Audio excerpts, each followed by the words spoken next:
Welcome বন্ধুরা, আমি নিশিত দে। আমার হোম গার্ডেনিং উইথ নিশিত চ্যানেলে সবাইকে স্বাগত। তো বন্ধুরা, এবারের শীতকালীন যে ফুল গাছগুলো আমার হয়েছে তার মধ্যে এই চন্দ্রমল্লিকা ফুল সম্পূর্ণভাবে ফুটে উঠেছে। আপনারা তার কমপ্লিট ভিডিও আজকে আপনারা দেখতে পাচ্ছেন। তো বন্ধুরা, এবারে আমি নতুন চন্দ্রমল্লিকার ফুল গাছের কালেকশান করিনি।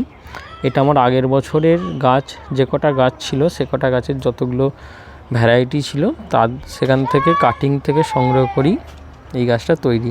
তো বন্ধুরা দেখুন, গাছটাতে কোনো পাতা দেখা যাচ্ছে না, শুধু খালি ফুল। তো এই গাছের কিভাবে আপনারা সারা বছর বাঁচিয়ে রাখতে পারবেন এবং সেই গাছ থেকে আপনারা পরের বছর ঠিক এই পরিমাণে ফুল কিভাবে পাবেন তার সম্পূর্ণ ভিডিও আমার চ্যানেলে অলরেডি শেয়ার করা আছে। আপনারা সেখান থেকে তা দেখতে পারবেন এবং যারা আমার চ্যানেল নিয়মিত ভিডিও দেখে থাকেন তারা হয়তো আগে দেখেছেন। তো বন্ধুরা দেখতেই পাচ্ছেন এখানে দুটি গাছ আছে এবং দুটি গাছ একটি 6 ইঞ্চি টবের মধ্যে আছে। তো গাছগুলো বড় হওয়ার সাথে সাথেই কিন্তু আমি যেটা করেছিলাম, পিঞ্চিং করে দিয়েছিলাম। আর পিঞ্চিং করার সাথে সাথেই আমি যে শীতকালীন ফুল গাছে খাবার দিই সেটা হচ্ছে সর্ষের খোলের জল পচিয়ে গাছেতে আমি দিয়ে দিই। এবং যখনই আপনারা সর্ষের খোলের জল পচাবেন তখন কিন্তু 1:10 অনুপাতে নতুন জলের সাথে মিশিয়ে তবেই গাছে দেবেন। আর তার আগে আপনারা মাসে একবার করে NPK 19-19 গাছেতে স্প্রে করতে থাকবেন। এটা যখনই গাছকে কাটাই ছাঁটাই করবেন বা পিঞ্চিং করবে তখনই কিন্তু গাছেতে NPK 19-19 বা সর্ষের খোলের জল যে কোনো একটা দিতে হবে। সর্ষের খোলের জল যদি আপনারা দেন সেটা কিন্তু গাছের গোড়ায় দিতে হবে, আর NPK 19-19 দিলে কিন্তু গাছেতে স্প্রেও করতে হবে আর গাছের গোড়াতেও দিতে হবে। আর যেটা করতে হবে, এই গাছকে কিন্তু পর্যাপ্ত সূর্যের আলো যেখানে আছে সেখানেই রাখতে হবে। আর মাসে একবার সাব ফাঙ্গিসাইড দিতে হবে।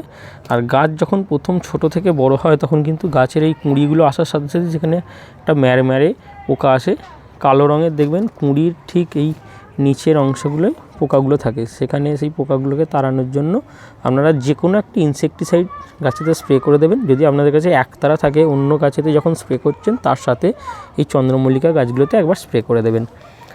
আর সাব ফাঙ্গিসাইড মাসে একবার তো দিতেই হবে।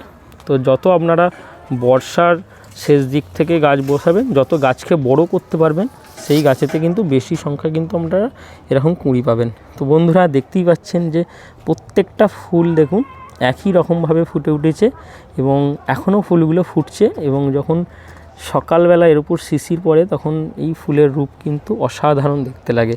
তো বন্ধুরা, কেমন লাগলো আমার চন্দ্রমল্লিকা ফুলের গাছ?